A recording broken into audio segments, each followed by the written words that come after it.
มาที่ข่าวในประละของการดำเนินกล่องประชุมครั้งปฐมฤกษ์ของรัฐบาลสุดที่10ในวันที่31 มีนาคม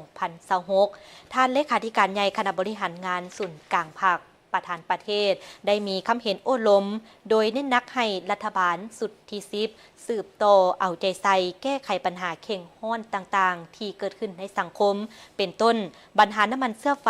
อัตราเงินเฟ้อรักษาเสถียรภาพค่าของเงินกีบรักษาเสถียรภาพของค่าเงินแห่งชาติและเพิ่มคลังสำรองเงินตราต่างประเทศเล็งลัดโครงการผลิตเป็นสินค้าทดแทนการนำเข้าและผลิตเพื่อส่งออกโอกาสโอ้ลมในวาระดำเนินของประชุมครั้งปฐมฤกษ์ของรัฐบาลสุดที่10ท่านทองรุ่นศรีสุริตเลขาธิการใหญ่คณะบริหารงานสุดกลางพรรคประธานประเทศได้มีคำเห็นเน้นนักให้รัฐบาลสุดที่10สืบต่อเอาใจใส่แก้ไขปัญหาเข่งห้อนต่างๆที่เกิดขึ้นในสังคมเป็นต้นปัญหาน้ำมันเสื้อไฟอัตราเงินเฟ้อรักษาเสถียรภาพค่าของเงินกีบรักษาเสถียรภาพของคลังเงินแห่งชาติและเพิ่มคลังสำรองเงินตราต่างประเทศเร่งรัดโครงการผลิตเป็นสินค้าทดแทนการนำเข้าและผลิตเพื่อส่งออกค้นคว้าส่งเสริมการผลิตสินค้าที่มีมูลค่าสูงต้นทุนและค่าขนส่งต่ำเร่งปรับปรุงปรับแปลงเส้นทางที่มีลักษณะเป็นอัมพาตปรับปรุงปรับแปลงเส้นทางยุทธศาสตร์ให้กลายเป็นเวียกบริมสิทธิ์ของรัฐบาลเร่งปฏิรูปรัฐวิสาหกิจให้เดินหน้าอย่างเป็นรูปธรรมแก้ไขปัญหาหนี้สินสาธารณะให้ได้ตามแผนที่วางไว้เร่งทวงเอาหนี้ที่ต้องรับอย่างเข้มงวดเด็ดขาดดึงดูดการลงทุนภายในและต่างประเทศให้แข็งแรงว่องไวทั้งสร้างความเชื่อมั่นให้ผู้ลงทุนต้องแก้ไขอย่างขาดตัวสร้างแผนรองรับระยะข้ามผ่านไปสู่การออกจากสถานภาพด้อยพัฒนาแต่นี้ถึงปี 2029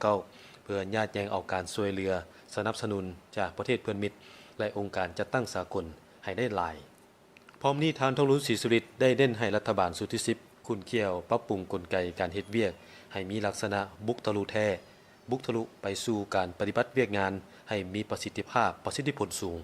ปฏิบัติบรรดาเวียกงานที่วางออกให้เกิดดอกออกผลเป็นที่ประจักษ์ตาพร้อมกันนี้ก็ต้องบุกทะลุหันเปลี่ยนแบบแผนวิธีเฮ็ดเวียกของรัฐบาลโดยเฉพาะการพัวพันประสานเวียกงานการปฏิบัติหน้าที่และความรับผิดชอบโดยให้มีการติดตามกวดกาสุกยู่และประเมินคืนแต่ละระยะต้องยกระดับให้สมาชิกรัฐบาลเป็นผู้กล้าประดิษฐ์สร้างกล้าเสนอความคิดใหม่ๆต่อขันถึงพิจารณาบนพื้นฐานการพันขยายแนวทางนโยบายของพรรคและระเบียบกฎหมายของรัฐให้ปรากฏผลเป็นจริงที่สามารถจับต้องได้